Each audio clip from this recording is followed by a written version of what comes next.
Hi, everybody. We're back for our first virtual conference for Story Circle Network.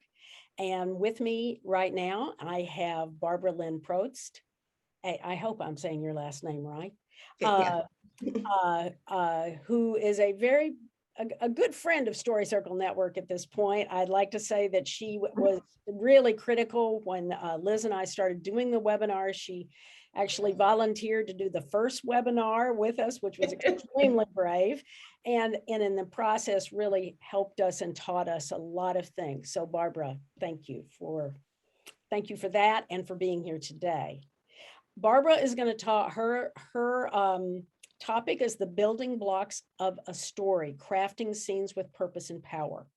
And this is going to be a real hands-on workshop. This is a technical workshop, and this is so that you learn more about how to really write a scene, which is something to really learn. There is, it's not just all intuitive. There are lots of helpful hints to writing a powerful scene. Barbara is a writer of award-winning fiction and nonfiction. Her debut novel was Queen of the Owls, which came out in April 2020.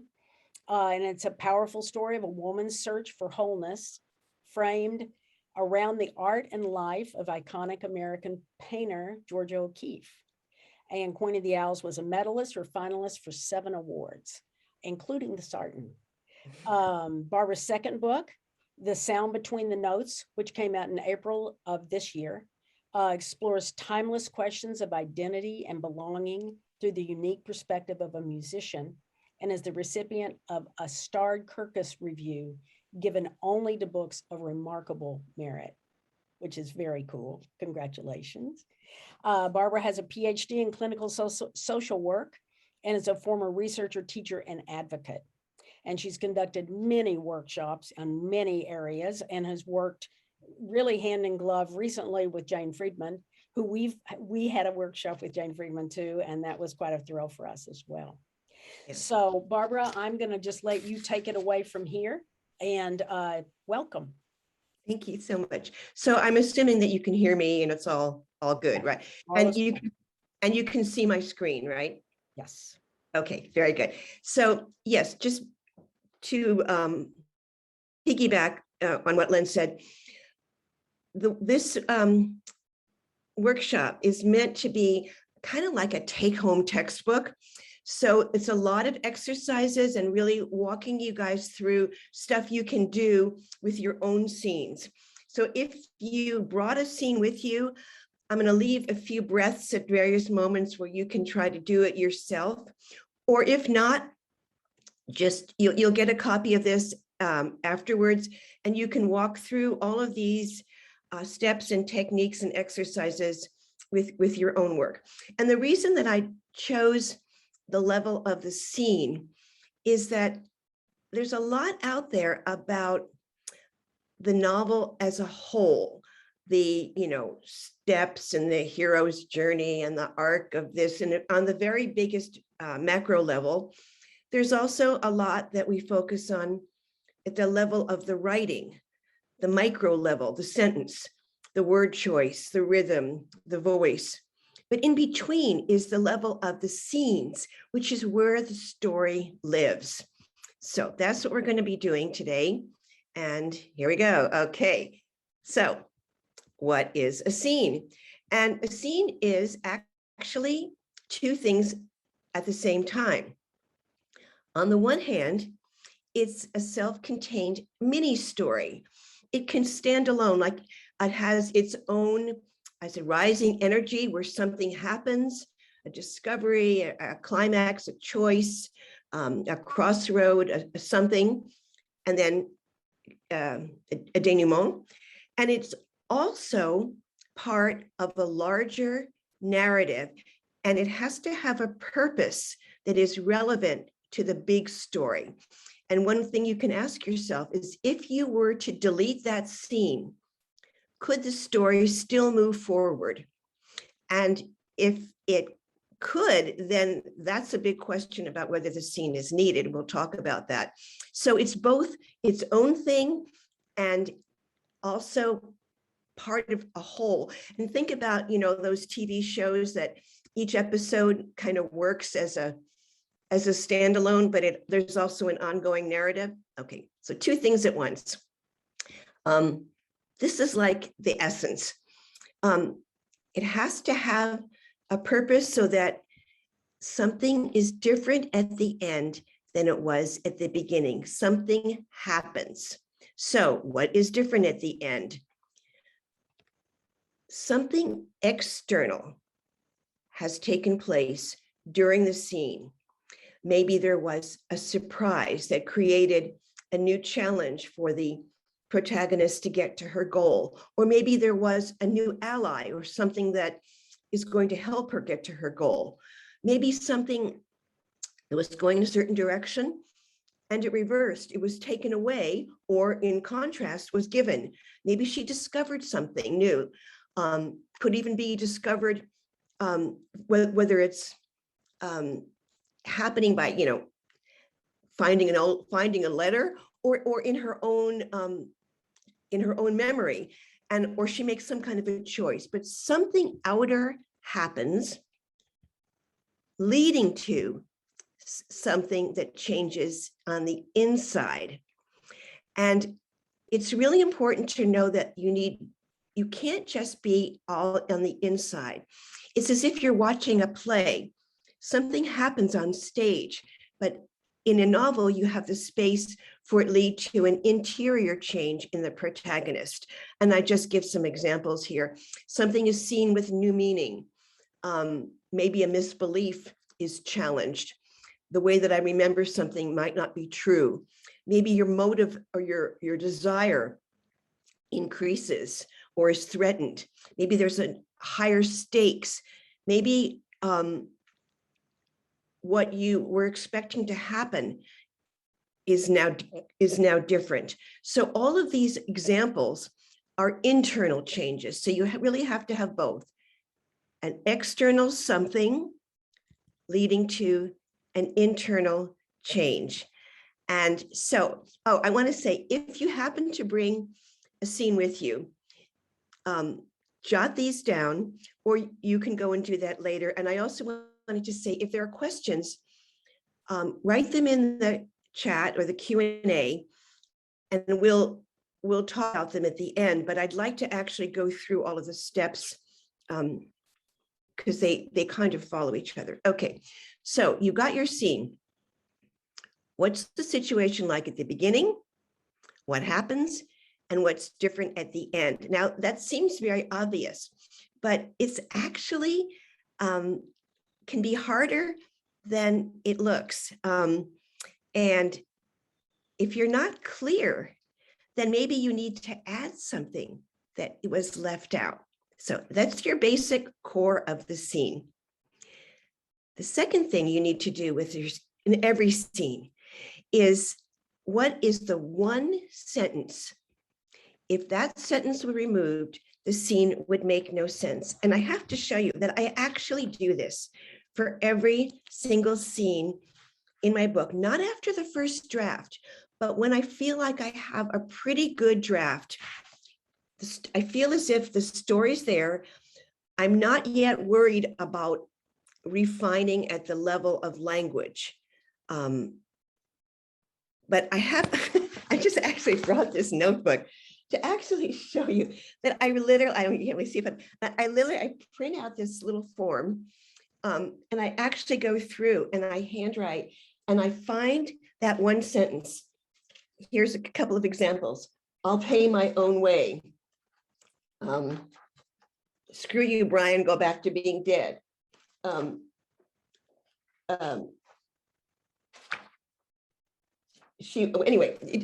I actually have to find, I find the one sentence. It's a very good exercise.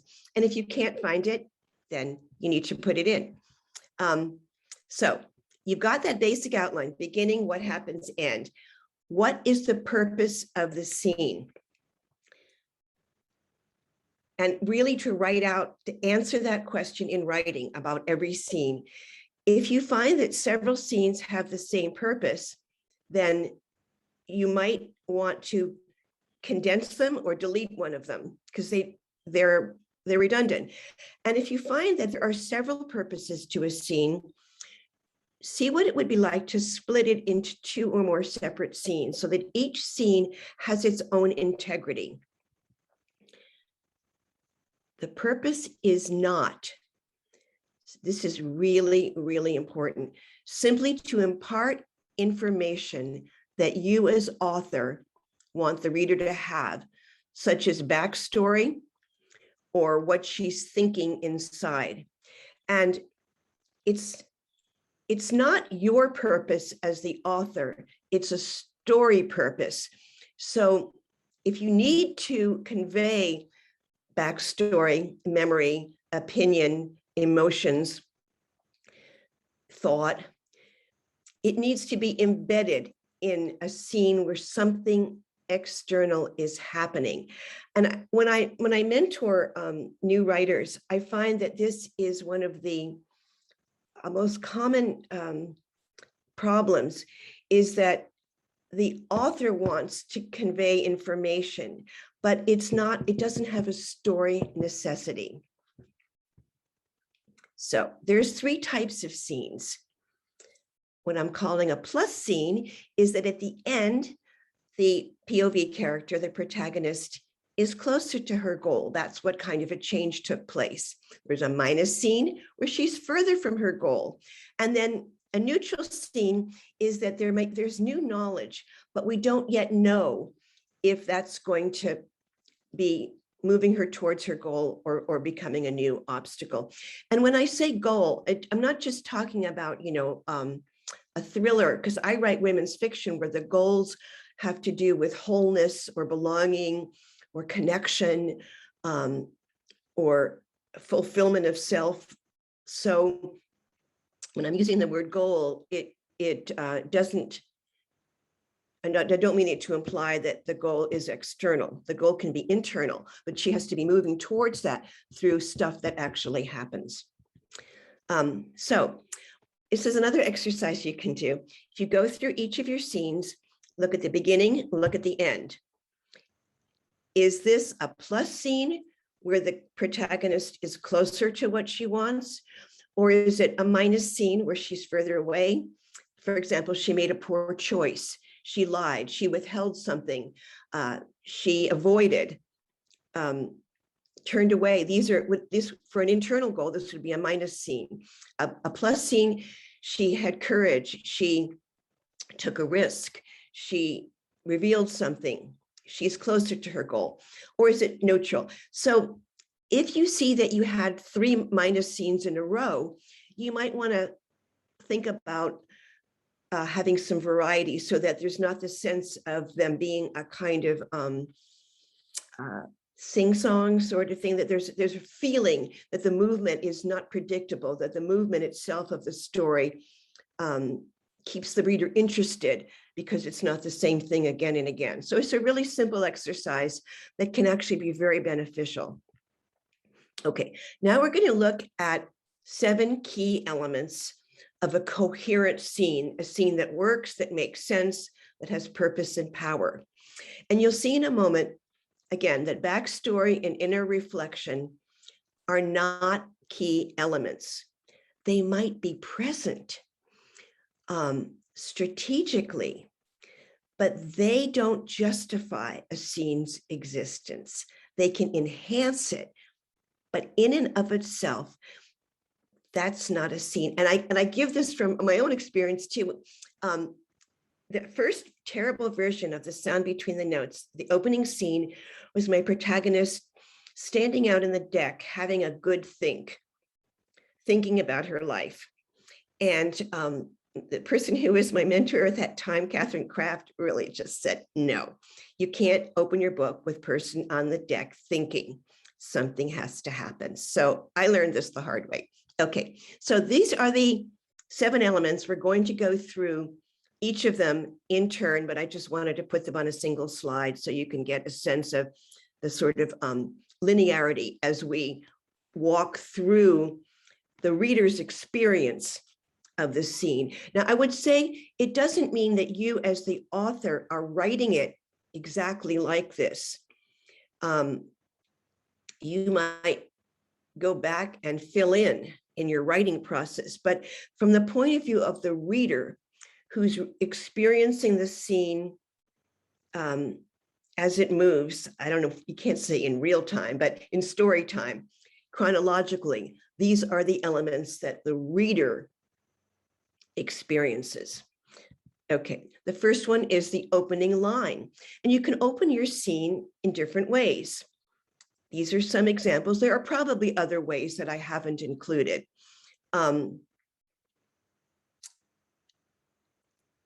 The reflection that links to the ending of the previous scene would it could be like there was a cliffhanger or something that the person noticed. That's a kind of saw, said, and then the new scene picks up from that. A statement in the voice of the narrator is an expository statement. It can be as simple as the leaves were turning scarlet the next time she saw Jared. That's the narrator. Okay, so those are some examples of your opening line. Now, some tips. Do you tend to open a lot of your scenes the same way? Can you use more variety? So again, I go back to all of my scenes and I look at the very first line. How did I open it? And I can, for example, call this A, B, C, D, E, and I just give it a quick letter. So I can see if I've opened 3 scenes in a row with a line of dialogue, for example, and trying to switch that out to keep the freshness and the life of my writing. Another really great exercise or little technique is to try to delete the first sentence. And you would be surprised that sometimes it brings the reader right into scene. I can remember actually one example from something I wrote years ago. So it went sort of like this. I was working in the garden, pulling up the last of the dying marigolds. The sound of the bee seemed to come from nowhere. By deleting that first sentence, and I can give that information later about where I am, but by opening the scene, the sound of the bee came from nowhere. It's a much more engaging opening. And it pulls the reader right in there with me. So it's a good exercise to try just to see what it brings. If you feel like your openings, like you want to have more vitality. All right, the next thing that your scene has to have is somehow the reader has to be oriented. Now, again, you don't have to say all this in the first sentence, like the example I gave, where I'm in the garden. Maybe that comes out in the next paragraph. When, how much time has passed, 2 hours later, whatever, and who is there. It's very boring to just tell the reader that all of that, boom, boom, boom. But this orientation has to be clear, let's say in the first couple of paragraphs, so the reader's not confused. And even if the scene opens with the character thinking, reflecting, remembering, worrying, emoting, we need to know where she is. And some tips is that you can ground the scene by a phrase that tells what the POV character is noticing, touching, or doing. For example, she could be early on the scene. There's a scene in Queen of the Owls, for example, where when the protagonist is visiting her mentor in the mentor's office at the university, and I periodically have this mentor, Marion, move the little glass animals around on her desk. So we are regrounded. Remember that we're somewhere. In my work in progress, when there was a scene I wrote that was all in the protagonist's head, and I had to move it into a coffee shop where she's having a cup of cafe. and having her pick up the cup, wipe the rim, look around and notice something. All of that keeps the scene grounded without having to do a lot. But if you keep revisiting the same item, it can be in different ways. It can also be used as a reflection of the interior change. Anyway, so yeah, again, rather than just telling people flat information, use things that from the senses to keep the reader grounded. Where are we?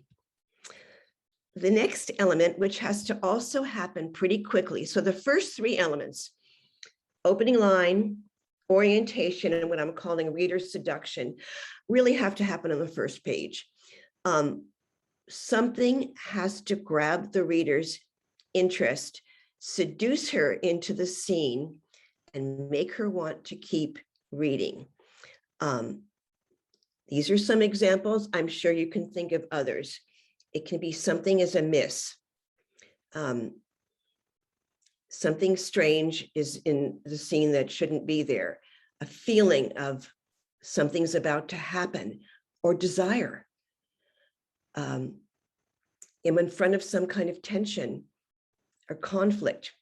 Something emotional to grab the reader's interest. If you need to describe the setting or you need to have people talking, that's fine. But in that, something that's going to hook me emotionally and make me and pull me in. I don't want to read about a character having an experience. I want to have my own experience as the reader. So some tips.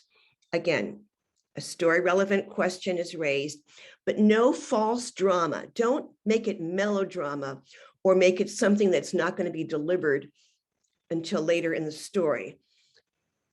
It can be very small, but it's scene relevant. You have your big story question. Will Scarlett and Rhett ever get together? And that big story question weaves through the events, but each scene has its own subtle question of what is going to happen when she opens that door, when she answers the phone, whatever it is that is that will be revealed in the course of the scene. Then in the middle somewhere. Now, actually, and I've noticed in my own writing, this tends to be toward the end of the scene. So it depends. Something important takes place. It can't just be she realized. It has to be externalized as well. And you can externalize it by a gesture. For example, I'm in a scene with someone I thought I trusted, and I realized by this person's behavior that they actually don't have my best interest at heart. Indeed, the core event is my realization, betrayal of trust. But have me or have the protagonist do something that shows that. Maybe pull my chair away. Maybe tighten my sweater and button up the top button. Maybe whatever, so that the realization is externalized also. It brings it to life much more. And it's that whole showing and telling. The telling is okay if you're in the protagonist's mind where she realizes it, but maybe you don't even have to say that. Maybe the reader will feel it by the fact that the protagonist stiffens, pulls back, and tightens her sweater. And we feel it.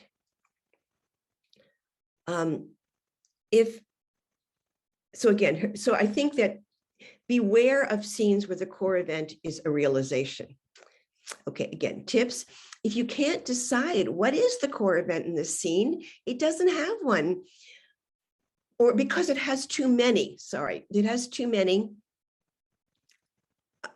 But if it has none, you probably need to add one. The scene may lack focus. If it seems to have a lot of core events, I think you've got too much going on, and you may need to divide this into several smaller scenes.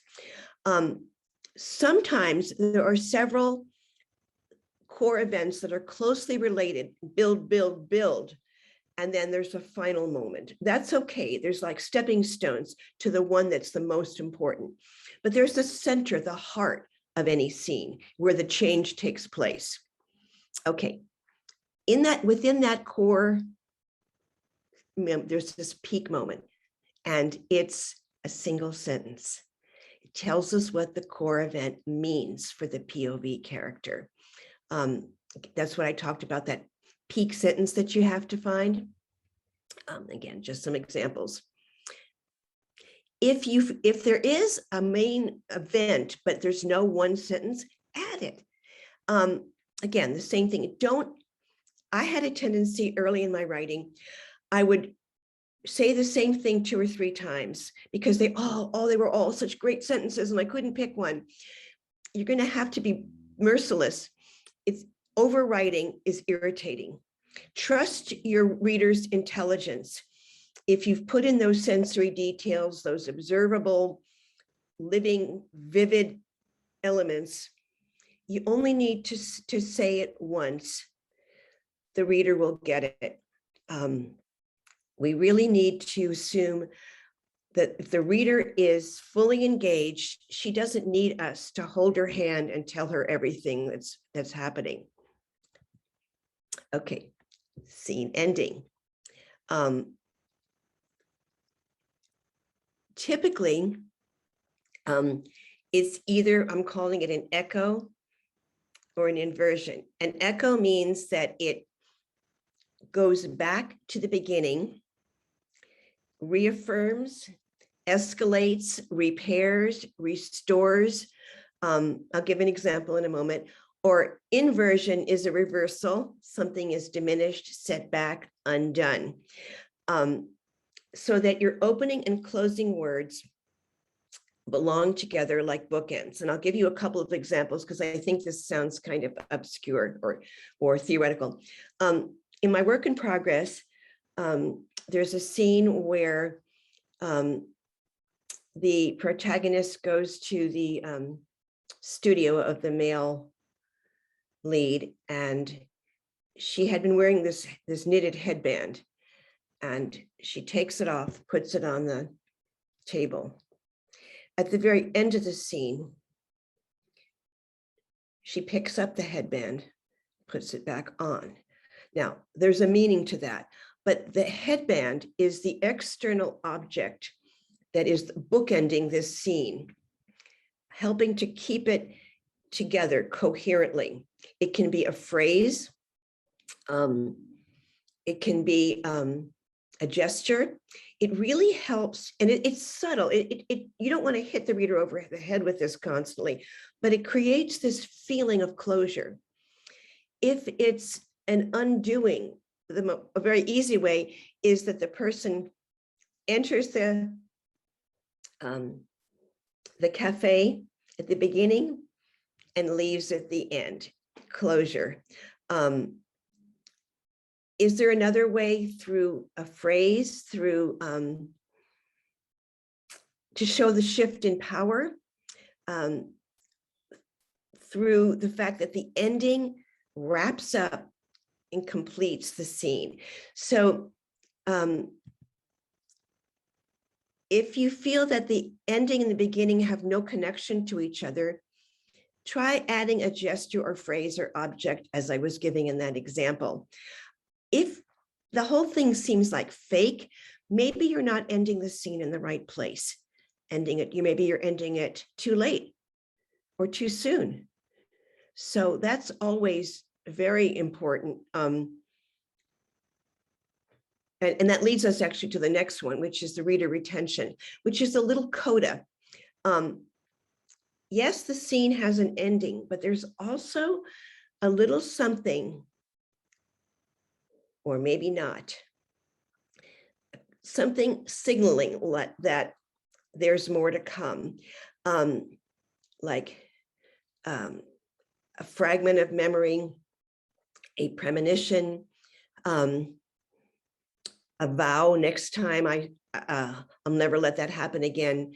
Something that makes us want to turn the page. And again, where you end the scene, a doubt, a sense of dread. It can be where the reader knows something that the protagonist failed to notice, or that the protagonist misunderstood. Something so I'm telling you something contradictory, but your scene has coherence. It closes. Then there's a little something that makes us go on. This might be something you add later, after you've made sure that each scene has integrity. You can go back and add these little connectors at a later stage of revision. But this is, again, the reader's experience. You don't necessarily do all these elements in your first draft. So I think it's important to have two kinds of perspectives: what you're doing as the writer and what the reader is experiencing. Okay, backstory, which includes flashbacks and bits of memory. And these are all the same thing, but different scales. A backstory is an entire scene. A flashback is something an intact thing that goes on in their head. And the bits of memory are just little fragments. It really needs to be earned. There needs to be a specific trigger or reason in the scene that the character needs to remember that right then. It's not enough that you, the author, want to deliver that information that her father left them when she was 6 years old. Maybe that's important for the story, but there has to be something in the scene that would make the character think of that.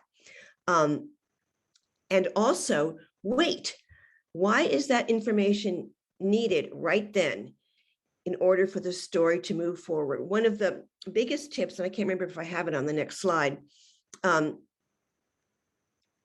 anyway, but is often to delay. We give backstory too soon because we're just dying we're sitting on it. Withhold it until it's necessary in order for the story to move forward. So if you want her to remember her father, the day that he left, maybe there was a sensory detail about how she found a pair of his shoes in the closet. Why would she remember that right then? Well, maybe something about she sees a pair of shoes that are similar, or that somehow evoke that memory of finding her father's shoes a week later. You can evoke that memory in a feeling level, in a sensory level, without telling us the whole story. Leave the reader wanting to know the whole story, which you can then provide later. Okay. Interiority is when you go into the person's head, not going into their past, but going into how they're reacting to whatever's happening. And it does pull us more deeply into the scene. And there's a lot of criticism. Oh, you shouldn't be in her head. What's wrong with being in her head? That's part of the story, if it pulls us into scene. But if it goes on and on, it pulls the reader out of the scene. Brief and emotional response to something that's actually taking place is very purposeful, but be brief. So one of the things, again, I see in novice writing is having the POV character telling herself stuff she already knows. because you want the reader to know. People don't do that. And the other thing that's a bad habit, the second one is something I still have to catch myself. It's one of my little tics that I have to be alert for, is having a line of dialogue, let's say, and then an inner response, and then another line of dialogue, and then another inner response, and then a gesture, and then an inner response, where it's kind of a sing-song, zigzag, outer, inner, outer, inner. It gets very irritating. It's better not to have an inner response constantly to each thing, but to wait and condense it into a purposeful passage of interiority, strategically placed, that is the whole of how the POV character is feeling and reacting. And when we talk about interiority, it's thoughts, memories, emotional statements, visceral, her stomach tightened. These are all things that are happening inside her that cannot be observed. And the difference, if you think about the differences, if you were watching a play, you could see facial expressions, you could see gestures. Those are external. You can't see heartbeats increasing, stomachs clenching. Maybe you could a little bit, but those are internal. So, oh, wait a minute, I pulled the wrong way. Okay, sorry. So here's another really good exercise. Take a scene that's, especially one that's been troubling you, and you can do this with, like a highlighter pen. You can do it with different kind of fonts. I find that doing it in color coding really shows me, for example, red around passages where there's nothing to observe if it was on the stage, where everything is happening on the inside. Blue around dialogue, green around what I'm calling it narrative exposition, where the author is saying stuff like descriptions about time passing, about things that are going, noises, smells, whatever's happening in the atmosphere. And purple around places where somebody moves, acts, picks up something, closes a door, eats a sandwich. And you can use your own colors, but these are the four main elements in a scene. And it's really interesting to see the proportion. And it's okay if there's a scene that is, say, mostly dialogue. But if you have 3 scenes in a row that are mostly blue, I would vary it. Again, if you have a scene that's largely red, interior, can you break it up and put it where it's most strategic, most needed? Or maybe it's okay in one scene, but then not in the next one. Anyway, it's a really good exercise to visually see what your scene looks like. So again, here, self-assessment. As I said, what's the balance? Anything missing? And what is your tendency? It's not, none of them are wrong, but every one of us tends to overuse one of them, and we might need more balance. Okay, so how do I look at my own scenes? I actually go through this. I start with a sentence, a summary. This scene is about. It's a little thematic. It doesn't include any of what happens. It's like, this is the scene where Catherine allows herself to yearn to have her own art again. This is my work in progress. This scene is about the awakening of Catherine's hunger for her own art. It's a kind of abstract thematic statement. It doesn't tell you what happens. It's just what the scene is about, very close to its purpose. Then I write what's called a scenario, which are a few sentences that are simply the what happens. Catherine goes to Mac's studio. He gives her a chance to make a glass paperweight, just listing the what happens, no interpretation, no emotional reaction. It's just, it's called a scenario. So again, a really rigorous exercise. It's hard, but it will make your scenes.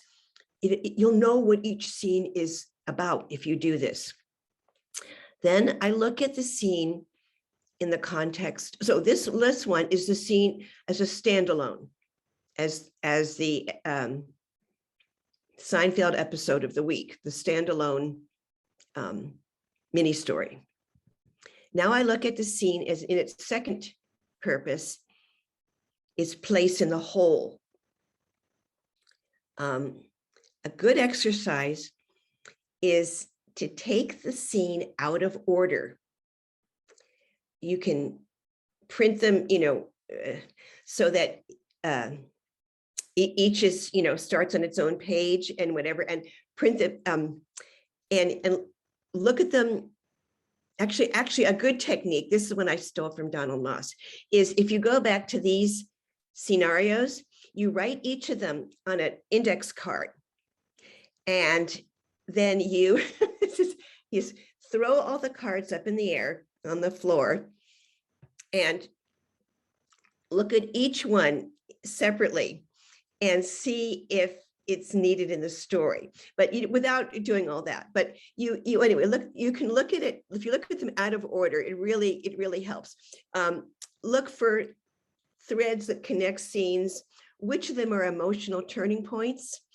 Every scene is not an emotional turning point, but maybe every 5 scenes you need one to keep the heat up, to keep the intensity of the story. Well, another exercise I do here, I didn't want to bring in all my exercises, is I map my scenes like on a timeline, like Mountain Peak, which are the emotional turning point scenes. And between each one, there could be like maybe 4 little short guys, so that you can kind of see that you haven't gone too long without an intense scene. If you have too many intense scenes in a row, it can be hard on the reader. They need a little bit of a break. Okay, now I want to look at a scene that does not work, what's wrong with it, and how it can be fixed. And these are the 2 handouts that I shared with you before this program began. I have no idea where we are on time here. Hold on.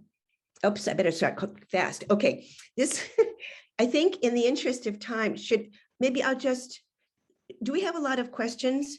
So should I stop with this? Because I don't have to do this now. We have some questions, but I think people might want to, you could just give maybe one example. I think it'd be very helpful. Okay, let me go through this a little bit. So what I took here is I took a part of my very bad first draft of a scene from Queen of the Owls. It's like humiliating because of everything wrong with it. And you have that in one of the handouts. And I pulled an extract from it here just to be able to walk you through it. So maybe what I'll do, see, here it is. It's on these 2 slides, which you'll get later. And then I went through what are some of the problems. So I think I'm going to do it like this. I'm going to read it and show you what the problems are in real time. So this is coming in the midway in the scene. This is the end of a phone conversation with Phoebe. She says, "I'll see you at the pageant tomorrow." The pageant was turning into more than the Lego sharing cooperative endeavor Lucy had described in her original phone call. Okay, suddenly we are in, Elizabeth is the protagonist. Suddenly we're in Elizabeth's head. But I guess they ended the phone call. And okay, where are we when Elizabeth is thinking this? Elizabeth vacillated between annoyance at all the extra work the event was creating for her and amusement at the children's excitement. Where are we? We're not grounded. There's no orientation. We were in the middle of a phone call and suddenly we're somewhere. And then Katie, that's her daughter, was thrilled by her first official chance to dress up. Was this while she's still on the phone? Was Katie in the room? When is this happening? Ben is the dad, the husband. Ben couldn't come. I thought I might be able to get away, he told Elizabeth as he drained his coffee cup. Wait a minute. When is this? The next day? Where are we? Was Ben in the room? Was he there while Katie was talking about So Fake? There's nothing to orient. It's just jumping around, little fragments. We have no idea where or when we are or who's in the room. And then, okay, Daniel's face fell when she told him that Daddy wouldn't be there. Is this while Ben's drinking his coffee, or is this later? But he rallied immediately when she added blah, blah, blah. Okay, and just going down, and she's saying to the kids, I'm going to drop you at Lucy's the babysitter for a little while so I can run over to my school, okay? But I'll be back for your show at 12 o'clock sharp. Let's all scoot in the car now. Elizabeth knew Harold would want to talk for a few minutes.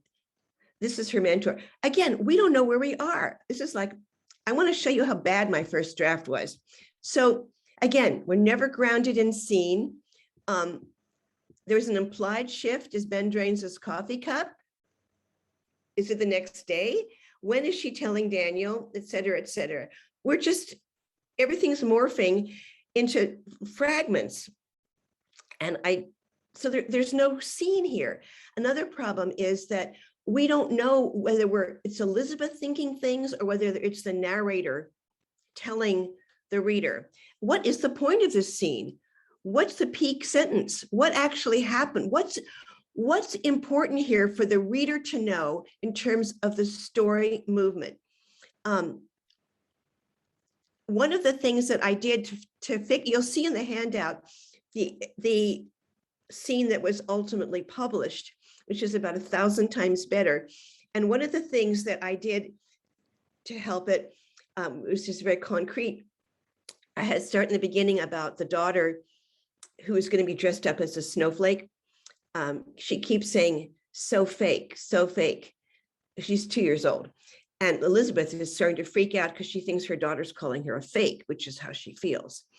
And then pages and pages, there's one whole scene. And at the end, Elizabeth says, she wanted to be, I'm sorry, at the beginning also, Daniel is being dressed up as a superhero.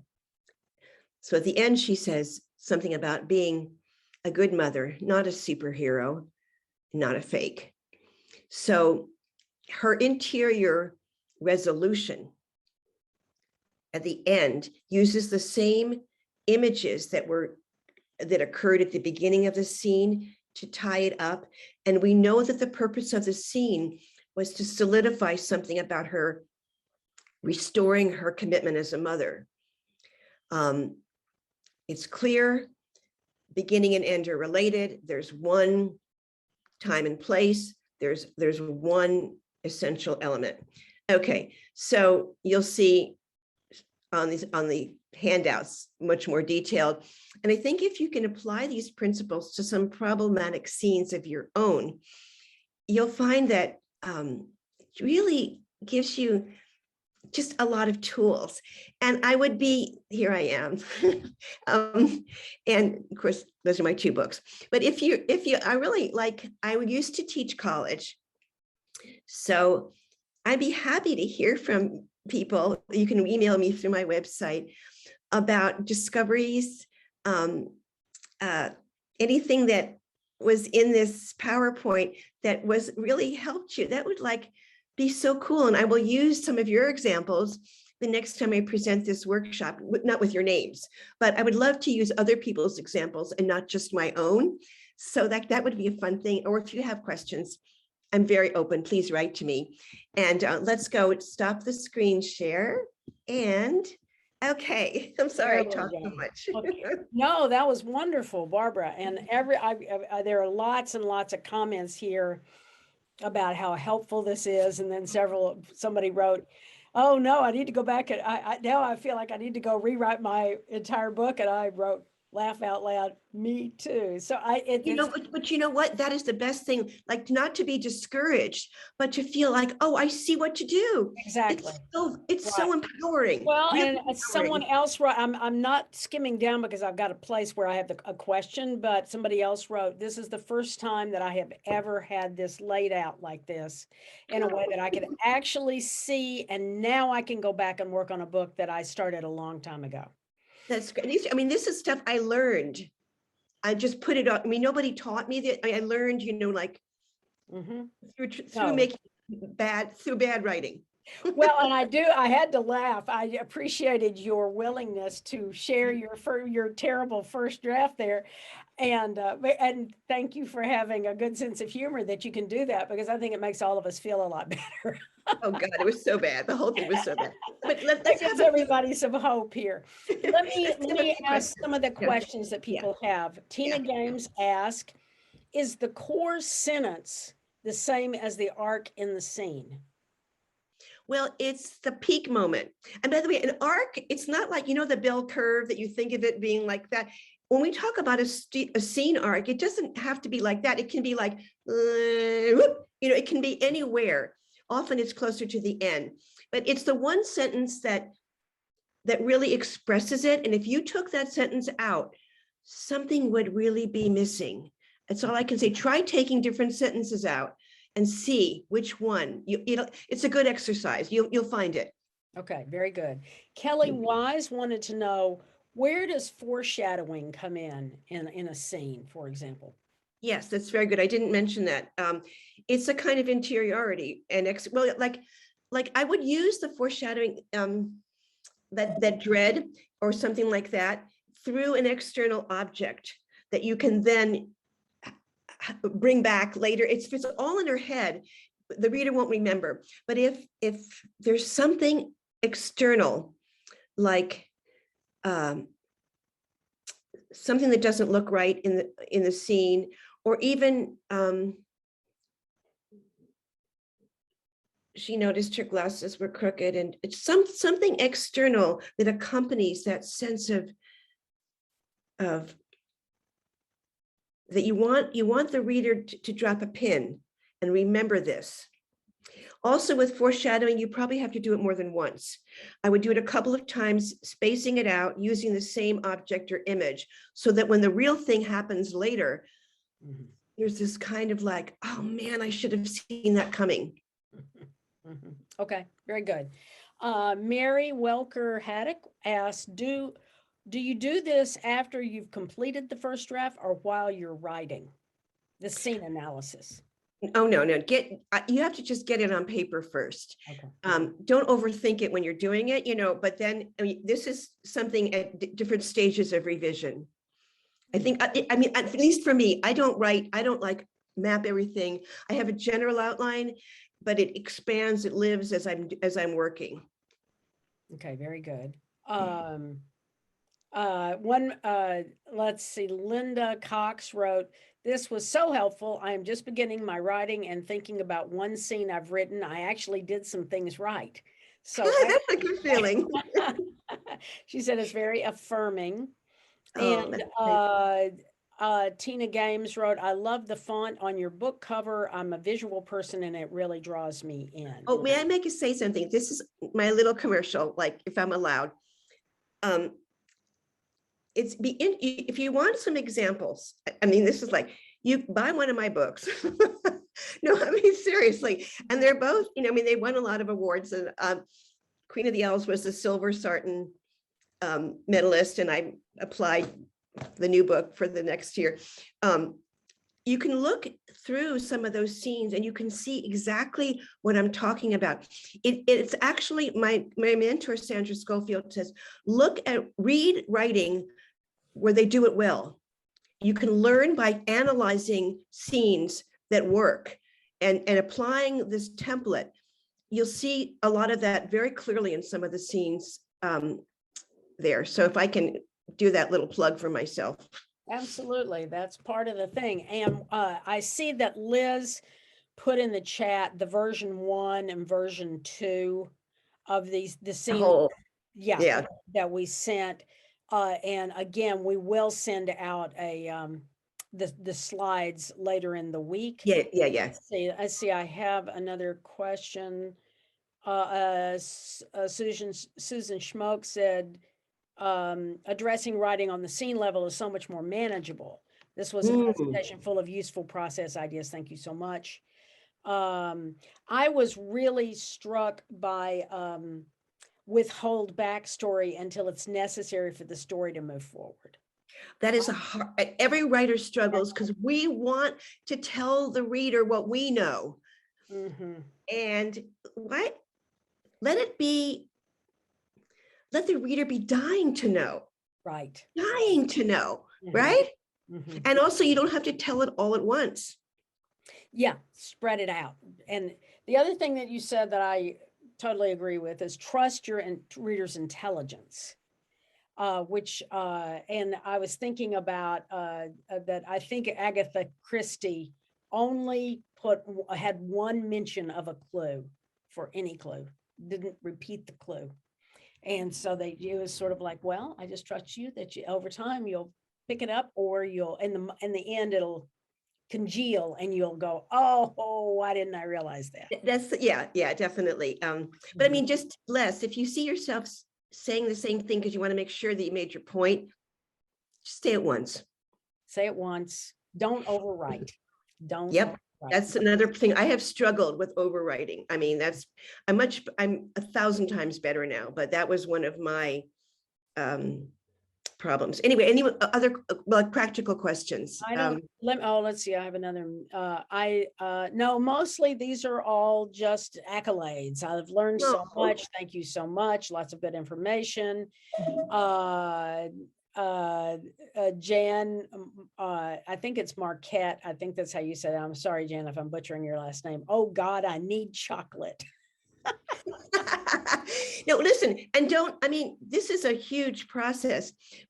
Like I said, my work in progress, I made myself a little like a handout, with the main thing. I literally go through every scene like this.